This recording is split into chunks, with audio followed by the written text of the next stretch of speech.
The following program is sponsored by the Building Wisconsin Television Network.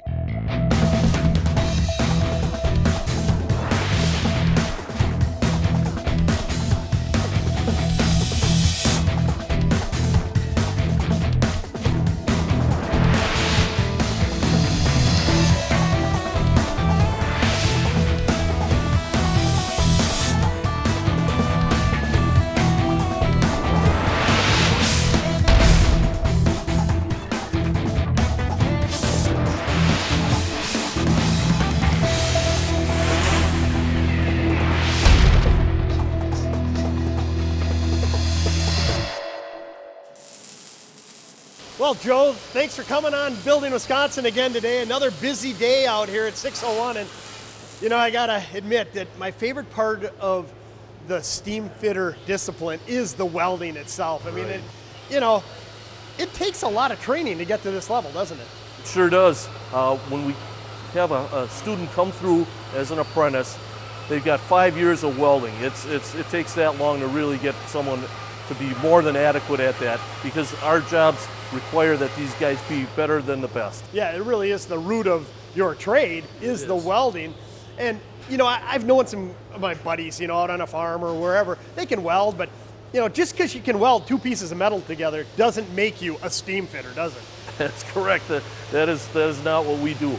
The pressures and temperatures that our systems run at just require that these guys be so absolutely perfect in what they do, and it takes a good amount of training to get that across to them. You know, as I understand, it's 5 years for that apprenticeship, but you've created a new program for experienced welders out there that now can take advantage of, use it as a pathway to get into 601, right? Right. Yes, so we've got the apprenticeship, but then there's also a new program called the Accelerated Welder Program, and that's for people who have experience. They may have 3 years, 5 years, 15 years experience welding already, and we will teach you how to weld pipe, because that's different. As you mentioned, the two pieces of metal, that's one thing, pipe is another. So this program is brand new, and it's there to take people who may not be a perfect fit for the apprenticeship.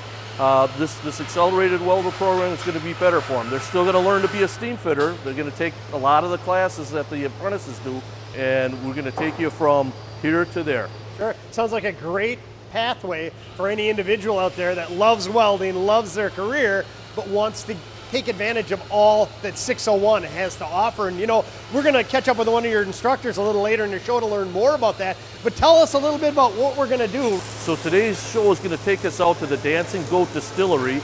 You're going to see our crew out there, the steamfitters from DeGarmo Plumbing and Piping, some of the quality work that they're doing, setting up the new stills out there.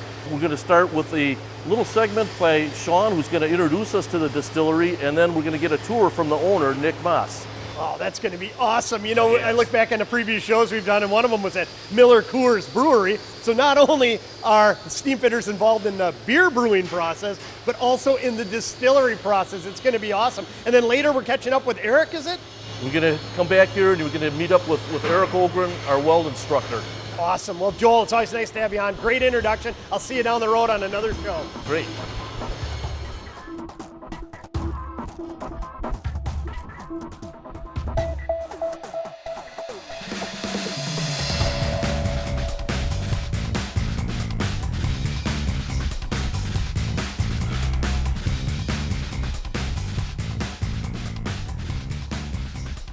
Well, Sean, thanks for coming on Building Wisconsin. And I have to tell you, I'm so excited about today's show because I was just out with Joel at the Steamfitter 601 facility.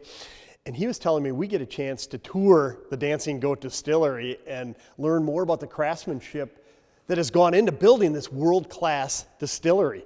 So let's start with a little introduction. Yeah, absolutely, Stu. Appreciate you coming out. So Dancing Goat, we're located about 20 minutes east of Madison here in Cambridge, Wisconsin. Dancing Goat was founded in 2015, so fairly young for a distillery, but this place was started as a collaboration of family and friends with over 70 years of experience in distillation. So you guys will get a chance to meet Nick today, but Nick's grandfather was born in Shawano, Wisconsin up north, was a University of Wisconsin graduate, the chemical engineering degree.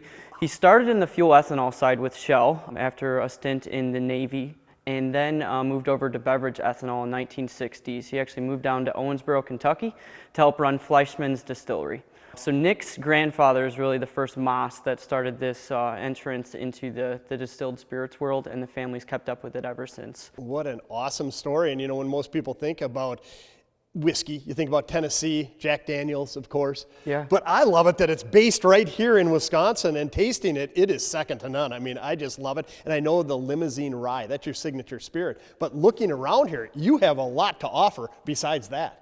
Absolutely. So Limousine Rye, it is our flagship product. The very interesting thing about the whiskey business is what we do back here this week, it goes in a barrel oftentimes for 5, 6 or more years. And so it is a long labor to get this product into a finished bottle. Limousine Rye, it's now 6 years old. It is our flagship product that we're super proud about. But as you mentioned, Stu, that's kind of just the tip of the iceberg for us. So we have started to put out some additional whiskeys under the Dancing Goat name just last year here in the state of Wisconsin. So what we have here is a 7-year-old 100% corn whiskey. For folks in the Wisconsin market, you will continue to see more exclusive whiskeys underneath this Dancing Goat Distillery name. And looking up top here, it's not just whiskey or bourbon that you're producing. Yeah, so we also produce Distiller Gin here on the original equipment. Distiller is a brand that was founded in 2005, and what's pretty cool about this product is we're not only shipping it here domestically to around 24 states, we're also putting this product overseas to the UK and the EU. So there's a little bit of Wisconsin in some of the largest gin markets in the world. Boy, I love that Wisconsin feel to everything you're producing here, right down to what I would call is the dessert beverages, like cow pie right there, the Travis Hasse. Absolutely, yes. We have the Hasse cordial line. We have cow pie, apple pie, and cherry pie. Cow pie is made with Wisconsin cream, and then it's also a flavor profile that's based off of the Baraboo Candy Company. So it truly has Wisconsin roots. Like you said, Stu, it's a great little aperitif or something to have after dinner. Sure, and I mean, to me, I look around here and there are so many different choices. I encourage everybody to come out. And whatever your palate desires, you pretty much have it, right down to maple syrup. Yeah, it may seem kind of like an odd fit. This is another product that we're super proud about. This is off of a family farm that the Maas's grew up on in Shawano, Wisconsin. We ship used whiskey barrels up to the family up there. They tap the trees. It takes right around 50 gallons of tree sap to make 1 gallon of this syrup. So it's truly a labor of love. It is a phenomenal product. It does not have alcohol in it, so you can use it in cocktails, but you can also share it with your family and friends. Wow, look at all the different spirits in here. Yeah, pretty cool space, Stu. So we are certainly focused on putting the best product possible in a bottle, but we also truly feel that spirits are not something that you should just drink, but you should celebrate them, and celebrate them with people that you like. And there's plenty of wealth to go around on that front. So Spirits Vault is one of those experiential things that we're focused on. We'll also be taking folks through cocktail classes where they can learn how to make a killer cocktail at home or why certain things pair well together. We'll have tours where we take folks on the back, especially for folks that are interested in the equipment and the process of distillation. And then lastly, we're also going to have something that we're coining the Gin Academy, where folks can come in, they'll get a bit about safety, they'll get to pick their botanicals, and they are actually going to operate their own mini still, and they'll be able to walk away with a bottle of gin that they produce themselves. Wow, right here in Wisconsin. I love it. And you mentioned tour, and I wish I had more time to talk to you, but I'm really excited to catch up with Nick so that we can share the behind the scenes look with our viewers. Thanks for the introduction. Thanks, Stu.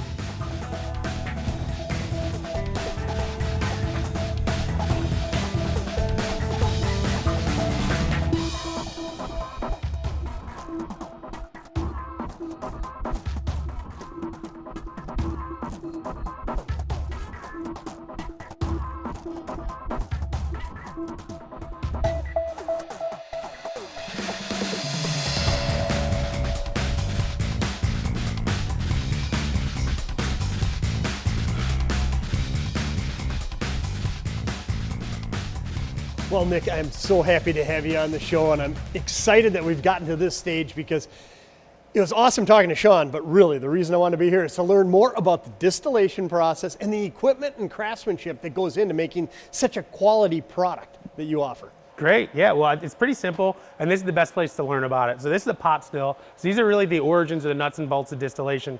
And once you can kind of grasp this, it's really easy to grasp the whole process. And so we're talking about making alcohol, we need to ferment alcohol from grain. And when you talk about grain, you talk about either rye or corn or whatever We cook you want. mostly rye, but rye, corn, oat, yeah, malt, barley. There's a lot of different options that you can use for sure. Okay. But we do mostly rye here because this is rye country in Wisconsin. And we grow the best rye, in my opinion.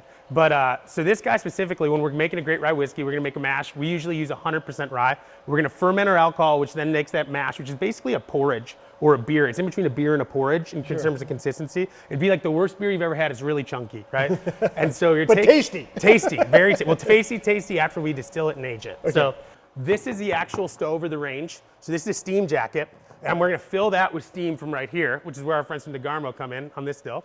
And then that's actually gonna heat a pot that's inside of it, which is the base of this copper funnel looking thing Which is filled with that mash you're referring to. Exactly, that has a very low concentration alcoholic solution that we're trying to process, right? Okay, yep. So we're gonna add steam to the jacket. It's just gonna stay in the jacket. It's not gonna go into the mash at all. It's gonna start to volatilize off the things that have lower boiling points, which in this case is ethanol.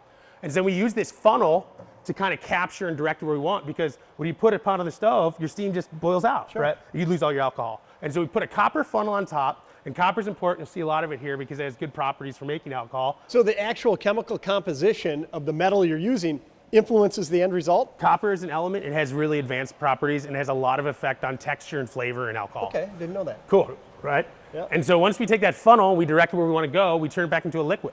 And so and once we do that once, it goes from about 10% to 30%. Do it again, it goes about to 60. Do it again, it goes about to 120. It increases pretty quickly as far as each step in the process. Each step in the process takes about a day. Ooh, so it's about an 8-hour run, and then by the time we've got it there, we got to go home for the day. Okay. And so that's why we use a column. So column distillation is really simple once you grasp a pot still. So we're going to take a pot still, we're going to stand it up straight, so we're going to unbend it, and so we're going to take that condenser that's over here. This is our funnel. Whoop! We're just going to stand it up, and we're going to shrink it. And we're going to stack a bunch of them on top of each other. And then we're going to feed it a little bit of mash at a time and take a little bit out. And the whole time it's going to hold a consistent pressure and a consistent steam temperature. All the way up the column. All the way up the column. And then we can take off at a certain point where we know the ethanol's at, take off all the ethanol that we want, and all the waste comes out in our bottoms. Okay, so whereas that, you said it goes up, say, from 10% to 30%, and then that's done. You got to move it back over, start the process over. This, all the way up, it's like condensing the process, making it much more efficient, and you actually get the end result just in this one column. Exactly, and the only real difference is steam is an ingredient here, which is why working with DeGarmo and the Steamfitters was so important, because we want to make sure that we respect our customers in delivering the best and the cleanest product possible. And so the Steamfitters, I mean, they're the craftsmen that make this all happen? Very much so. I mean, these are very fragile systems. They're delicate systems. You know, we're blasting steam and we're throwing in cold mash, and there's a lot of thermal disarray in there. And we often have to pull these plates, fix these trays. I mean, I've pulled that pump 100 times, that pump 100 times. This is where our steam actually comes in. We're always changing these regulators. We've added valves, we take valves off. You know, and the most important thing too is a consistent pressure. And so we had to run high pressure steam through our mains, and then everywhere we have a low pressure device like that pot still, we have to knock it down in pressure. Wow. But here we want to deliver really solid, consistent pressure, and so we knock down at each station for each still to a very different specific temperature set point. And so this one's is a little bit higher than most of our pot stills are, and so we've been working with DeGarmo for years in tuning this machine. Boy, I had no idea that distillation was so intense. I mean, it is really intense when it comes to making alcohol. It's a volatile thing, and it's really important to be safe. And the best way to be safe is to have the right equipment installed and maintained by professionals. Okay, so I see copper here. I also see a heck of a lot of stainless steel. Is that important? That's really important too, because stainless steel is easy to clean, but also for our purposes, it's relatively low degradation potential. And so when we're blasting steam through lines, let's say if we use a carbon steel, we'd start to rust the inside of those pipes. We'd probably start to pull iron from that carbon. And the Steamfitters can probably check my knowledge on minerals there for that. Sure. But at the end of the day, like I said, there's an ingredient of steam in here. So if we're pulling rust through those pipes and throwing it, no. Stainless is the way to go. It doesn't rust as long as there's not embedded iron. We can clean it really easily, but you need master craftsmen to maintain it, because anywhere where you have stainless and copper coming together for a weld is a very specific type of brazing that not a lot of people can do. And when you talk about the welds, I'm just admiring them, the Steamfitters. It is the precision. And you're telling me, to me, I look at it, it's beautiful. That's important, because to me it's, you know, it screams of quality. But from functionality, you're saying it's equally as important, if not more so, to have it welded properly, connected properly. I mean, you are so meticulous. It's really a testament to the quality of the end result. At the end of the day, we need things to be sanitary. We need sanitary welds that are penetrated They need to be full because we need to protect ourselves from the steam, so we can't actually have a break or a fracture where these meet, right? But then also from an aesthetic standpoint, I don't want thick ridges of beads just sitting there, because that's places where dirt and dust can collect and grime, and then we can grow bacterial infections. It's about being sanitary. And so you need to make the weld penetrate, and then that's putting a big enough bead on there, right, to hold it, and then grind it down so it looks nice on the outside, but it's also not a catch on the inside for bacteria. Okay, well, that's awesome. Let's keep moving along in the tour. What's the next step in the process? Next step in the process, I think we actually have a still run in the back we can check out.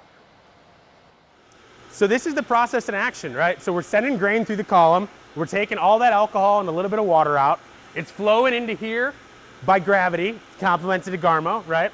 And then it's flowing into this chamber right here. This has already been processed once? This has been processed once, and what we've done is we've stripped all of the alcohol and a little bit of water out. And so when we put it in here, we're trying to give it a little more copper contact, take a little more water out, and select which alcohols we're using. And so what comes out is actually our final product. And the way it comes out, if you follow it, is right here. Oh, I can see it coming out there. Perfectly Absolutely. clear and very pure. Very well, you know, the thing about purity is you have to sample your results. So do you want to join our quality assurance team today? I always wanted to be a quality control guy. Get in there. I heard you're qualified.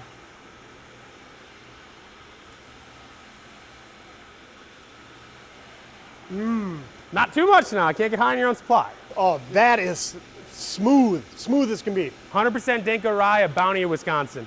Well, you know, one thing you keep mentioning is the Steamfitters and DeGarmo. How important are they to this whole process? Here's a really good anecdote. They might be Steamfitters in terms of a union, right? But I use them as general contractors. I use them as techies, sparkies, because they can provide so much value to our company and make us better at making whiskey. Sure. Well, that's awesome to hear. Next step in the process, Barreling. let's go take a look at that. So that stainless tank is called our collections tank.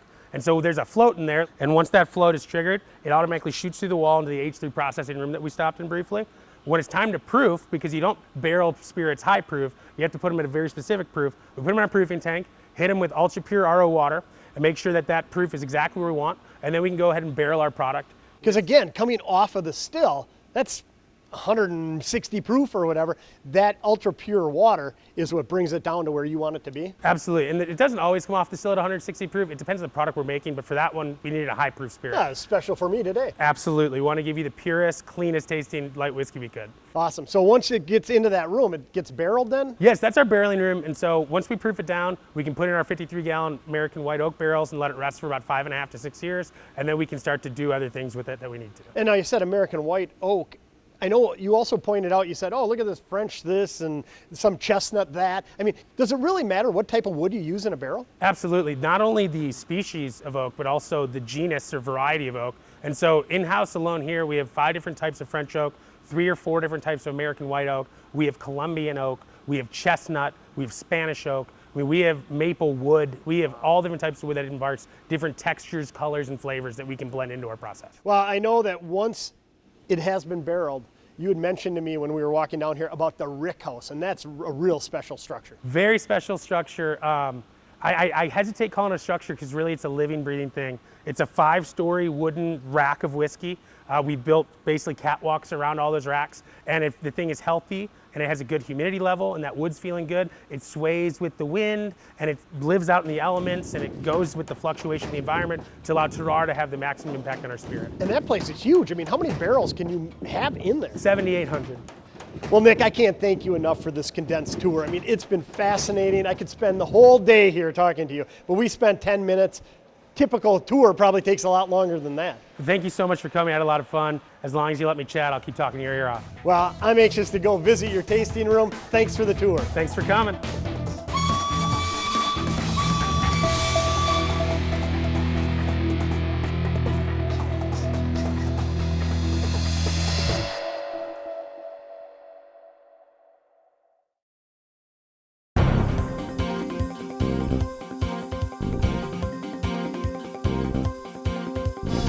Are you ready for a career choice that rewards you for your hard work, compensates you for your knowledge and willingness to learn, pays you more money, provides better benefits, and offers a comfortable retirement? Then contact your local Steamfitters 601 Training Center and attend our next trade orientation. You'll learn about our complete 5-year apprenticeship program, that's designed to help you progress from the basic on-the-job skills to the top of the welding and HVACR service industry. You also don't need a big down payment to start your steam fitter training. Just a good work ethic that includes showing up on time, working hard, and working smart. And better yet, you're well paid through your apprenticeship, and you earn more as you learn more. So make a career choice that's full of rewards and contact Steamfitters Local 601 today for more information.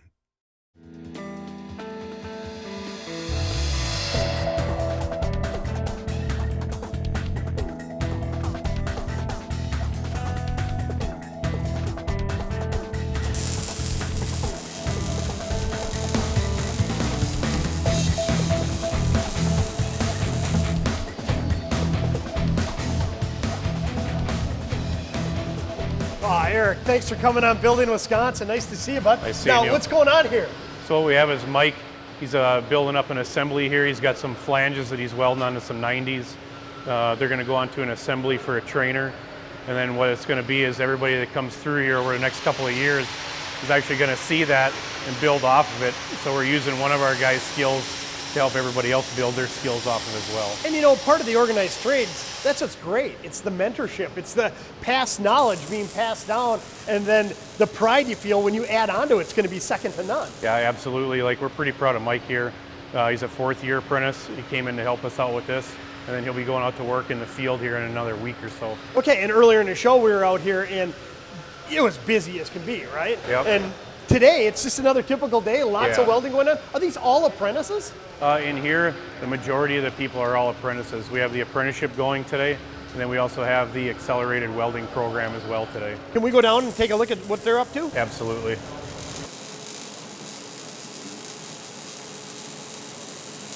Oh, look at all the welding booths here. Look at that. All these are filled. You said first-year apprentices? Yes, sir. This is all first year, first semester. And so what are they working on today? So here we have Kyle working in the booth. He's welding on some plates. It's a 3/8 inch double groove, which means that he is through the majority of his curriculum already for first semester. So we start off just pad welding on plates. Then what happens is we go into T-joints in all positions, flat, vertical, up, overhead, and horizontal. And then what happens after that is we move on to the groove plates. So once they're onto the groove plates, we're going to do all positions as well. 1, 2, 3, and 4, which is flat, horizontal, vertical, up, and overhead. We'll pull 2 straps out of each coupons, and then we bend them here.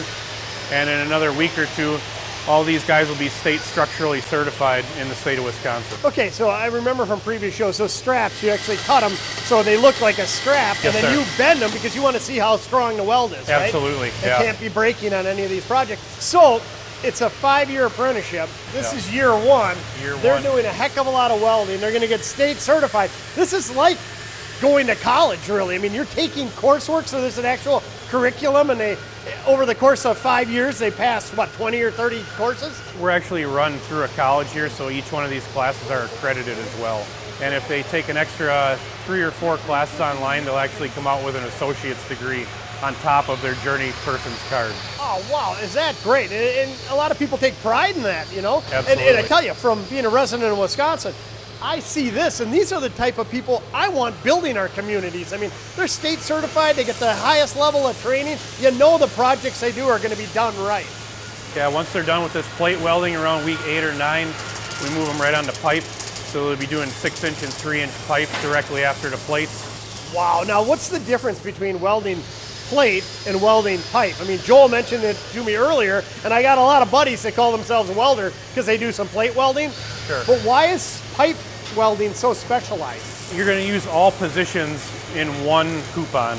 So rather than just welding flat, vertical up, overhead, or horizontal, you're going to be moving your body as well as with a stick rod and have to use the effects of gravity against that weld puddle rather than just welding on a flat plate. Well, I know earlier in the show we saw some pretty specialized welding around all those pipes out at the distillery, and man, I've never seen anybody as proud as the owner, Nick, talking about the professionals from DeGarmo. I mean, it's really cool to see the pride not only you within the steam fitting trade, but the owner and how happy they are with the work that you guys do. Really skilled professionals working, aren't they? Yeah, we try to be the best that we absolutely can be. Yeah, well, trying's one thing, it's doing another, and you guys are always at the top, that's for sure. I just love your training facilities. I mean, I look at all this, I look in here, see the individuals welding, state-of-the-art equipment, everything's clean. How many booths do you guys have? Well, between our Madison campus and our Milwaukee campus, we have over 50 welding booths. I mean, what a great place to learn a trade. Everybody seems to be happy too. I mean, a lot of apprentices pretty happy once they get here. I feel they are, yeah. I mean, we got good ventilation systems, all the booths are well lighted, and we got some of the best training in the country. So tell us about the Accelerated Learning Program. So what happens is these accelerated welders that come in here, you could have a year of experience, 2 years of experience, 20 years of experience. But what you do is you turn in a resume, first of all. We would bring you in for a small interview then, and we would have a welding assessment done. What that's going to entail is multiple welding processes on multiple different kinds of material, primarily in pipe, sometimes plate. And then once you get through that, we would call you in for a more formal interview. And once we assess all the candidates, we start picking candidates to come in for our Accelerated Welding Program. Sure, well that makes sense, and what the viewer has to realize is normally it's a 5-year apprenticeship, so being accelerated, if you have the skills, the experience, and you can prove that you're at a certain level, this really is a great pathway into 601 to take advantage of everything it has to offer. Yeah, absolutely. It's free training and get some weld certs that go along with that. And part of that agreement is then when you go out into the field, as long as you meet the curriculum of the class, you'll get placed at 70% of what a journey person makes in the field. Wow, and that could be within a year probably instead of the 5-year apprenticeship, right? That would be actually within 17 weeks if you meet the criteria of the class. Oh, wow, it doesn't get any better than that. I mean, to me, what a great opportunity, great pathway in. And as I understand it, the demand for skilled welders and steam fitters is higher than ever. And of course, if anybody wants more information, they can probably go to your website, click over to one of the portals there. They can sign up through that as well. Absolutely. Wonderful. Well, great having you on today's show. We'll catch you again down the road. Thank you, I appreciate it.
For more information on Building Wisconsin, follow us on Facebook and Twitter, and be sure to watch additional episodes on YouTube or at our website, buildingwisconsintv.com.